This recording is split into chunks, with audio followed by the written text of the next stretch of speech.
Assalamualaikum warahmatullahi wabarakatuh. Balik lagi sama gua Aji Dan juga gua Ivan. Di video kita kali ini mau ceritain apa nih? Pastinya masih misteri-misteri kehidupan ya. Misteri-misteri kehidupan yang penuh misteri ya kan, penuh tanda tanya. Nah, jadi kebetulan nih kita udah dapet atau ada seseorang yang ngirim DM ke kita. Dia mau menceritakan tentang kisah hidupnya dia nih, yang emang kebetulan wah lumayan seru dan tegang ya. Iya sih, tadi kita baca ceritanya. Nah, sebelum kita lanjut, mungkin kita ucapin terima kasih dulu kali ya. Oh iya dong, pasti. Ucapin terima kasih dulu buat kalian semua yang udah nonton dan udah subscribe sebelumnya ya. Dan buat kalian yang baru bergabung, jangan lupa like, komen, jangan lupa subscribe dulu. Subscribe dulu guys. Subscribe, like, comment, and share. Jangan lupa juga nyalain loncengnya biar nggak ketinggalan video-video kita selanjutnya. Benar. Dan buat kalian juga semoga sehat-sehat selalu dan lancar terus rezekinya. Amin. Sukses terus pokoknya. Amin. Ya, kita mungkin ya nggak usah berlama-lama lagi ya. Yang penasaran lanjut aja kali ya, masuk ke ceritanya.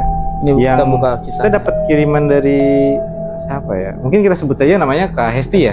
Karena dari beliau nggak mau di spill namanya, yang tadi privasi dijaga. Privasinya dijaga, dan kebetulan beliau dari daerah Tangerang nih. Daerah Tangerang, dia kirimin DM ke kita. Kita akan mulai. Mungkin kita dengar dulu nih cerita dari Mas Ivan dulu nih. Nanti bakal gue lanjutin juga untuk ceritanya si Kak Hesti ini. Karena cukup panjang juga sih. Ya, dari ceritanya. Pokoknya dengerin aja, jangan di skip untuk videonya. Ikutin terus, oke? Langsung aja kita buka kisahnya. Lanjut. Nih, gimana nih Mas Ivan nih? Coba cerita nih si Kak Hesti ini gimana dia? Jadi gue dari cerita dia sih cukup serem juga sih ya. Kasihan, serem, sedih juga. Sedih pasti. Gitu ya, namanya soalnya ini cerita real, cerita kehidupannya dia sih. Cerita dari hal-hal yang di luar nalar lah. Jadi langsung aja nih. Jadi cerita Ji, waktu dia masih kecil, awal mulanya itu. Saat dia usia itu agak gimana ya, dia itu udah mulai SD kali ya? Katanya SD usia, kalau SD itu kelas 4, 5 SD itu sekitar usia berapa tuh, berarti 7-8 ya? Mungkin sekitar situ lah, atau 8-9 tahun lah, pokoknya yang umur segitulah gitu. Jadi dia ini sakit nih teman-teman nih, dia sakit itu 2 minggu. Ya biasa kita sakit paling berapa sih, 2 hari 3 hari minum obat sembuh gitu. Jadi dia sakit sampai 2 minggu, kasian juga gitu. Terus yang lebih parahnya lagi nih, dia itu sakit itu sampai rambutnya rontok. Rambutnya rontok kan pasti namanya cewek ya, perempuan ya, rambut rontok banyak, dan infonya juga sampai rambut rontok gitu. Sampai jadi, mau botak ya, hampir botak ya. KST ini katanya bilang, dia tuh rambut sampai rontok, terus sampai mulai membotak. Akhirnya ibunya bingung. Dia dibawa berobat ke medis, semuanya pokoknya dia udah medis, ke rumah sakit, ke klinik, dia udah berobat semuanya. Udah dicoba semua. Akhirnya dia saran dari tetangga, dia ke alternatifnya juga sama. Dia udah ke daerah ini, dia kan dari daerah Tangerang, dari daerah A, B, C, D, dia udah sini lah dicoba, semuanya, belum alternatif, belum ada perubahan juga. Sampai pada akhirnya dia ketemu sama yang paham sama hal mistis, hal yang seperti ini gitu. Jadi orang itu katanya dia dari daerah timur Indonesia. Jauh. Kayak, tapi dia ketemunya di sini, di daerah sini. Cuman orangnya orang timur. Orang sana kebetulan orang sana. Kalau nggak salah orang NTB atau Bima, pokoknya itulah. Bima ya. Nah, dia tuh akhirnya, karena dia bingung kan nih, udah bingung nih ibunya nih, sakitnya itu udah rontok. Siapa sih nggak bingung itu sampai rontok? Ya sakit juga nggak kunjung sembuh juga kan? Iyalah. Ditambah rambut tiba-tiba rontok yang sebelumnya nggak ada. Botak, nggak pernah kayak gitu kan? Dari dokter medis semuanya udah aman, nggak ada apa-apa. Akhirnya ketemu sama yang obatin ini nih, yang paham ini, yang orang timur ini. Obatin tuh dia katanya dia ditiup dari ujung kepala sampai ujung kaki. Untuk cara ngobatin cara dia ngobatinnya ya. metodenya gitu. Terus itu ditiup, terus setelah itu dikasih air minum biasa. Bisa lah ya, biasa kan baca-baca. Dia sembuh. Dia sembuh. Iya. Dia mulai membaik, pokoknya mulai membaik lah dari rontoknya itu semuanya. Dia mulai membaik, sehat seperti normal, seperti biasa. Dia udah nggak ke alternatif lagi, udah nggak ke medis lagi. Habis itu dia setelah sekian tahun nih, setelah dia hidup normal, udah enak segala macem, mulai lagi nih dari ceritanya Kais ini serem. Itu mulai lagi kapan nih? Mulai dia bilang di usia berapa? Lulus SMA. Jadi dia lulus SMA itu berarti 18-19 tahun. 19 tahun nih teman-teman. Dia lulus sekolah itu dia langsung kerja nih di retail. Kerja di retail. Jadi retail. Dapat shift-shiftan dong. Ya pasti biasanya kalau retail gitu ya, ada shift siang, shift malam, atau shift pagi gitu. Kebetulan dia dapat nih dari atasannya nih. Tugas nih dia ngambil barang di basement. Nah, basement atau gudangnya itu di basement nih. Ya, itu. Tiba-tiba di arah gudang itu kan ada tangga. Karena posisi basement kan pasti di bawah dong. Ya. Di bawah dan harus lewatin. Nah, itu di tangganya itu bentuknya besi. Tau kan lu besi itu? Iya, tangga besi. Nah, besi itu kan kelihatan dong. Jalan kita kelihatan lah pokoknya besi kan kalau kita mau turun atau dan dari bawah atas. Biasanya kalau tangga besi itu kan atau mungkin kayak lempengan atau seng gitu ya. Iya. Nah pasti kalau kita napakin kaki itu pasti bunyi nih teman-teman ya kan. Pasti bunyi ada bunyinya loh suaranya. Apalagi kalau kita pakai sepatu gitu kan. Terus setelah itu disinilah awal mulanya. Jadi si KST ini dia melihat kaki. Dia sih nggak ngejelasin nih kakinya bentuk wujudnya tuh seperti apa, tuh kan. Tapi dia nggak ngelihat full, dia udah nggak berani ngeliat full gitu. Ya gue juga kalau dia jangan kan ngeliat full gitu kan. Gue ngelihat kakinya aja, gue udah denger suaranya aja udah gue nggak mau nengok gitu kan. Gitu. Apalagi ngelihat kaki yang pucet terus melayang gitu kan. Gila sih. Nggak napak, serem banget itu kalau itu. Ya, ini udah nih kejadian dia udah nge-freeze di situ, dia nggak bisa ngapa-ngapain nih, udah berdoa segala macem. Ya, sampai hilang sendiri ya si makhluk itu. Akhirnya dia lari ke atas, dia dipaksain karena dia kerja kan, dia kerja dipaksain sampai ngejalanin pekerjaannya sampai pagi, terus akhirnya dia pulang. Besokan hari pulang ya karena shift malam. Ya karena kan dia shift malam, pagi dia pulang. Nah, itu lagi dia mulai lagi sakit. Jadi KST ini katanya sakit lagi, sakitnya sama persis sama kayak waktu dia saat SD. Ya, dia ngerasain lagi apa yang jadi kayak flashback lagi, kok ini sama lagi. Iya, dia yang dirasakan tuh hampir sama kayak demam segala macam gitu. Jadi dia sakit nih Ji. Nah setelah sakit itu dia udah mulai kayak flashback lagi sama penyakit dia yang dulu pernah dirasain. Nah selanjutnya diceritain sama Aji dari cerita selanjutnya. Ya. Mungkin gue lanjut kali ya Mas ya? Iya lanjut Aji. Jadi si KST ini lanjut tadi dari Mas Ivan kan keesokan hari dia pulang tuh ke rumah. Keesokan harinya juga langsung ngerasain kan demam tuh segala macem, sakit yang dirasain seperti yang dulu terulang lagi, ngerasa wah kok gue kayak pernah ngerasa kayak gini lagi gitu, sampai jangan sampai kayak yang dulu lagi gitu lah. Akhirnya tetap berlanjut sakit, coba berobat lagi dong, namanya sakit kan pasti kita berobat ke medis dulu, ke rumah sakit segala macam, dicobain berobat sana sini masih belum. Dan sampai ke salah satu rumah sakit dia disuruh dirawat nih, dokter dirawat, mungkin karena udah lemes atau gimana ya, dirawat lah di rumah sakit itu. Karena tak kunjung sembuh lagi, si KST ini dia mungkin ngobrol lah, namanya rumah sakit kan ruang rawat inap itu ramai kan, ada kelas-kelasnya, dan ramai. Dia kebetulan ada tetangganya nih, ada tetangga sebelahnya ngobrol-ngobrol tentang penyakit, biasanya begitu kan. Lagi sakit apa bu, atau anaknya bagaimana gitu kan. Ngobrol sama tetangganya, dia jelasin semua nih, si ibunya si KST ini mungkin ngasih tahu ya sakitnya si KST ini kenapa-kenapanya gitu. Sampai si tetangganya ngasih saran, rekomendasi atau kasih saran, bu ini saya ada kenalan atau ada rekomendasi, coba deh bawa ke si bapak ini gitu. Itu di luar medis memang ya, karena mungkin ya karena udah bingung kemana-mana, kira dibawa lagi ke si pengobatan alternatif ini. Kira setelah keluar dari rumah sakit si KST ini, dibawalah sama orang tuanya ke rumah sakit ke si Alternatif. bapak ini alternatif dengan cara pengobatannya itu dia ada media daun itu digosok lah atau diusapnya ke badannya si KST dari belakang punggung ini sampai di tubuh di belakang. Nah tadi kan dari daun yang diusap itu atau digosokkan ke bagian belakang tubuhnya itu sampai lebam Mas, sampai biru. Bayangin Mas, hanya media daun dan itu nggak si yang ngobatin ini nggak diteken atau di apa nih teman-teman, cuma benar-benar ditempel aja diusap gitu.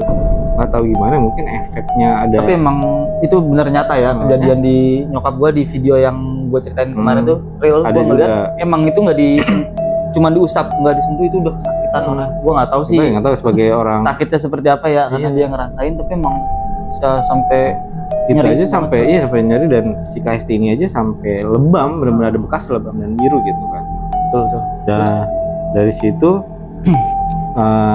nggak kunjung sembuh juga Mas. Setelah pengobatan itu masih berlangsung selama hampir kurang lebih 2 tahun 3 tahun lah. Bertahun-tahun lama. Ngerasa kayak apa itu, berat beban banget.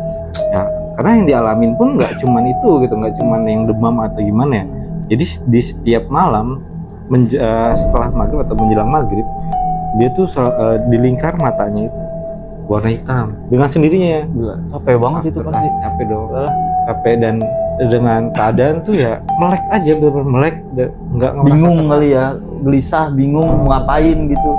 Enggak, karena kan emang KST ini sakitnya berangsur lama kan. Dia udah mencoba mengobatkan kemana-mana. Nah, jadi si orang-orang yang mungkin bisa ini atau pengobatan, yang paham, yang ahlinya, dia didatengin ke rumahnya. Oh, disamper ya, karena KST ini udah nggak bisa buat kesana tuh ya, mungkin jalan kali ya, susah. Terus nah kira kan dari beberapa orang yang datang ke rumahnya yang mencoba untuk mengobati si KST ini, banyak yang bilang memang ada sosok perempuan penari, karena kan yang masuk ke tubuhnya si KST setiap maghrib ini dia penari, sampai si KST ini ngikutin raganya. Iya, menari. Dia menari sendiri gitu setiap maghrib. Ini udah mulai itu ya, mulai masuk ya, karena kan sebelum-sebelumnya dia cuma dikasih lihat, ini udah mulai. Iya, nah tapi herannya kenapa di setiap hari Selasa aja gitu teman. Malam-malam tertentu. Iya. Udah akhirnya benar-benar dari pihak keluarga pun sudah coba kesana kesini sampai terakhir nih ada lagi kebetulan tetangga rumahnya si KST ini ngasih saran lagi, rekomendasi lagi nih kemana. Coba Bu panggil si bapak ini, kiai ini dari Bogor. Bogor nih. Oh, kalau sebelumnya kan waktu kecil dia yang gue ceritain dia dari timur. Ini sekarang dari Bogor. Sebenarnya sih bener-bener banyak ya, dari Bogor atau dari timur doang. Banyak banget gitu, udah coba kemana-mana, udah puluhan dengan metode pengobatan tuh yang macam-macam ya.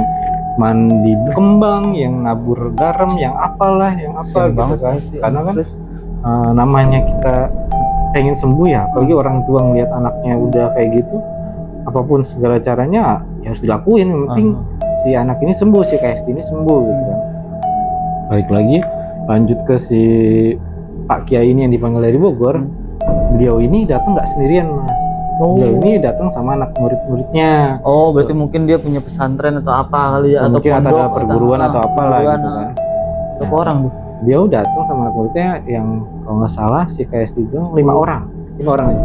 Oh, 5 orang. Sama dia berarti 6 ya kalau nggak salah. 5 orang datanglah rumahnya malam itu. Tangerang nih ya, dari Bogor ke Tangerang. Iya benar. Rame dong rumah jadinya kan. Nah di sana beliau coba ngobatin benar. Si sosok penari ini merasuki lagi nih ke tubuhnya si KST. Merasuki lagi ya, si KST ini menari-nari lagi seperti sebelum-sebelumnya. Menari. Berarti emang si penari ini tuh udah nempel. Nah, tapi kurang tahu nih si penari ini dapat dari mana, kita nggak tahu juga kan. Tiba-tiba masuk aja gitu. Pokoknya semenjak kejadian yang di gudang tadi yang memicu tuh, pertama kali itu ya, itu efeknya sampai sekarang ini kan. Nah, mulai diobatin, dikeluarkan kan. Setelah dikeluarin tuh dari sosoknya si KST, si penarinya itu dipindahin, mediasi nih, pindahin ke mediatornya, pindahin anak muridnya Kiai ini nih. Tapi yang anehnya itu bukan sosok penari, sosok yang dirasukin ternyata ular. Aneh Mbak. Oh jadi di KST ini Penari kan yang kerasukan KST terus kan penari dong. Tapi pas dipindahin mediatornya ke muridnya jadi ular. Nah, entah ya, itu siluman ular atau apa kita juga yang namanya kan biasanya jin ya, bangsa jin ya, jadi bisa berubah macam gitu kan, atau berubah wujud. Tuh akhirnya udah dia kan namanya siluman ular ya, jadi agak tubuhnya pun mengikuti kayak ular gitu. Dicobalah diobatin dan di ngajiin nih rumahnya KST. Jadi si Pak Kiai dan anak muridnya ngaji tuh semalaman sampai pagi menginap. Sampai nginap. Berarti semalaman tuh dia sama murid-muridnya nih. Rumahnya itu di ngajiin. Kiai ini ngajiin rumahnya. Bukan sampai pagi sampai akhirnya si Pak Kiai ini bisa nangkep atau mengeluarkan sosok yang ada di tubuh si KST ini. Dan sosoknya itu kan yang tadi kita tahu dari cerita-cerita sebelumnya si penari ya, perempuan penari. Tapi yang anehnya itu yang ditarik itu sosok ular dan ularnya itu dimasukkan ke dalam botol. Ada botol gitu lah, mungkin botol nggak tahu botol lah, kayak seperti botol sirup atau botol apa. Nah dia dimasukin ke botol itu. Nah dari cerita KST sempat bilang sempat foto juga, tetapi mungkin karena foto lama ya, atau kan ada hilang fotonya, nggak bisa nunjukin ke kita. Tapi benar-benar dia ngelihat dengan matanya langsung sosok ular. Ada ularnya gitu di dalam, mungkin seperti bayangan ular gitu ya. Bukan yang sosok jelas ular nyata gitu, bukan kayaknya. Nah itu kan yang anehnya kan yang dirasukin itu penari ya, ular gitu. Itu pas masuk ke badan tubuhnya itu nari, tapi pas diambil sosoknya menjadi ular. Kita nggak tahu apa itu siluman ular atau siluman penari ular, kita nggak tahu. Mungkin yang teman-teman tahu yang pernah tahu ceritanya sosok berdarah Wugi ya, mungkin kurang lebih seperti itu gitu kan. Tapi dari cerita KST sih cuma sampai situ aja. Lanjutnya harus ular yang tadi ini yang masukin ke botol ini, Pak Kiai ini ngomong ke si orang tuanya, orang tua KST, Bu, tolong botol ini dibuang ke laut. Setelah dibuang ke laut jangan ditengok ke belakang. Ibu jangan nengok ke belakang gitu, ke belakang. Setelah botol dilempar ke laut, setelah itu udah ibu pulang. Nah, oke lah dilakuin dong sama si ibunya KST ini. Dilempar udah, beliau juga nggak nengok ke belakang, kiri belakang, ikutin aja karena emang harus fokus kesembuhan anak gitu kan. Udah dilakuin, masih berjalan dengan sakitnya gitu kan. Berapa hari ya, sekitar ya 2 hari atau 3 hari. Nah si beliau ini, si KST maksudnya, KST ini dipangku sama si ibunya. Pangku di sini nih. Lagi kondisi sakit nih ya, karena masih lemas ya, masih sakit. Sampai si KST yang sedihnya nih masih panik. KST itu ngomong ke si ibunya, Bu, kalau emang KST belum sembuh atau masih kayak gini terus pasti ngerepotin ibu dan yang lainnya, kalau emang ini waktunya atau itu mending pasti dipanggil aja. Jadi banget sih, gua merinding coy dengerinnya. Wes ya sedih lah pasti kan, namanya sakit belum sembuh, udah kayak pasrah, udah frustasi mungkin juga ya. Udah kalau emang tiba-tiba KST ngomong nih pasrah nih, emang gua nggak bisa sembuh ya udah. Karena berobat udah kemana-mana nih, biaya udah banyak gitu kan. Kalau emang dipanggil panggil aja gitu ya, karena emang iya tadi bilang biaya banyak, sampai si ibunya pun mau jual rumah buat pengobatan si KST ini gitu. Namanya berangsur-angsur lama kan, pasti ngeluarin dana banyak gitu kan, biaya keluar banyak lah sampai rela mau jual rumahnya. Nah setelah dia dari ngomong seperti itu ke ibunya, di malamnya atau 2 hari berikutnya, kemudian malamnya dia bermimpi, dia ketemu sama sosok kakek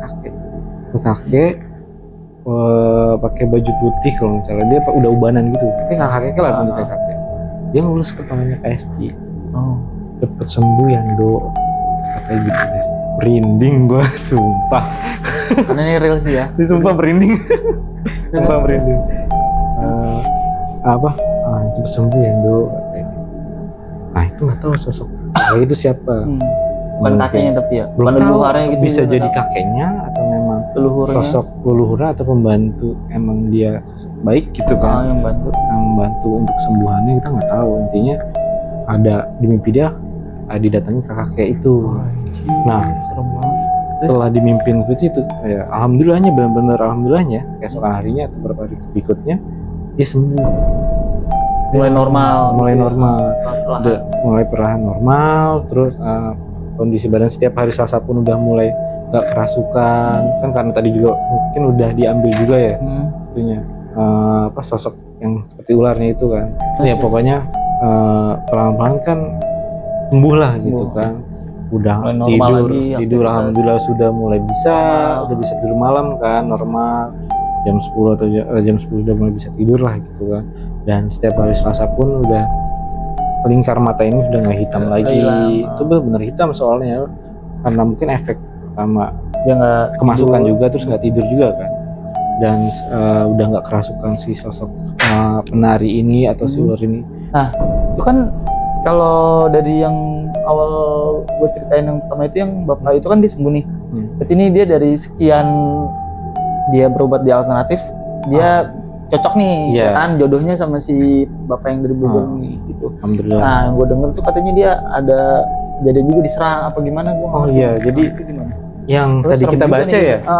Jadi si bapak yang dari Pak Kiai yang dari Bogor ini, dengar sih setelah minggu atau 2 minggu ngobatin si KST ini beliau meninggal.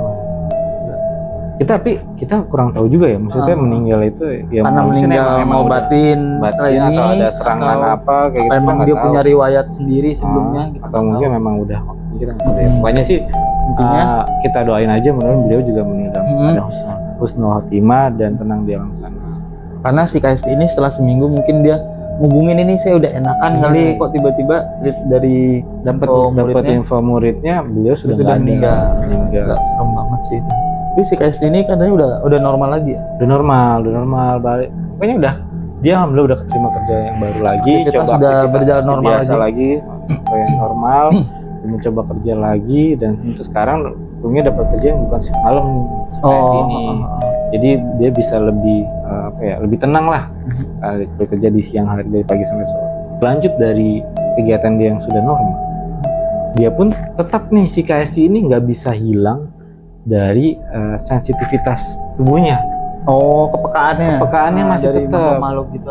Pokoknya semenjak sakit itu dia jadi masih tetap peka lah, masih sensitif.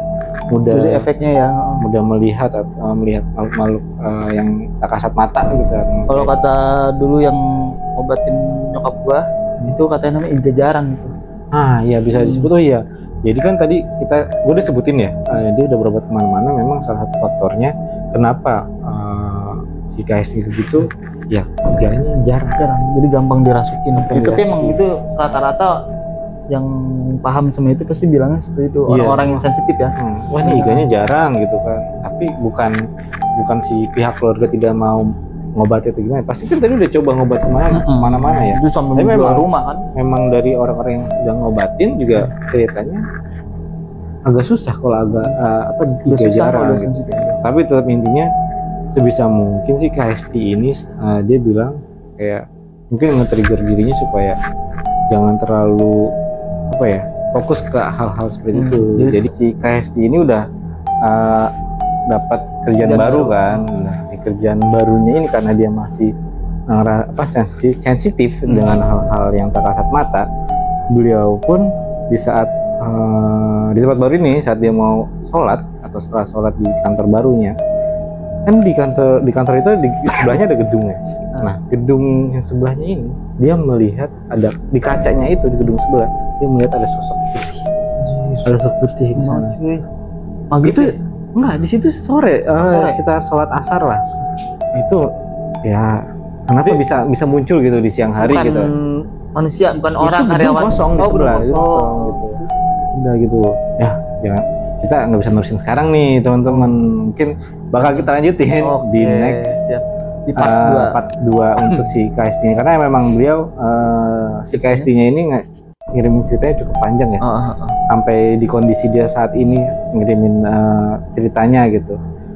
itu kepanjang, jadi makanya kita buat part selanjutnya gitu. Jadi buat teman-teman yang udah nonton, sekali lagi kita ingetin jangan lupa apa?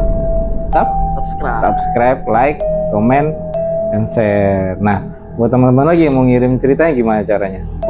Pokoknya kita terbuka lebar ya pintu kita ya. Ada yang mau ngirim cerita, mau kayak Kak Hesti ini bisa. Ada yang mau datang langsung ke kita jadi narasumber, itu sangat kita tunggu-tunggu. Siapapun hubungin kita langsungin aja di IG kita di bawah ini. Aji, gue sendiri sama Mas Ivan. Jadi kalau hubungin nanti mungkin gue cantumin ini kali ya, kontak admin kali ya. Siap, bisa menghubungin juga.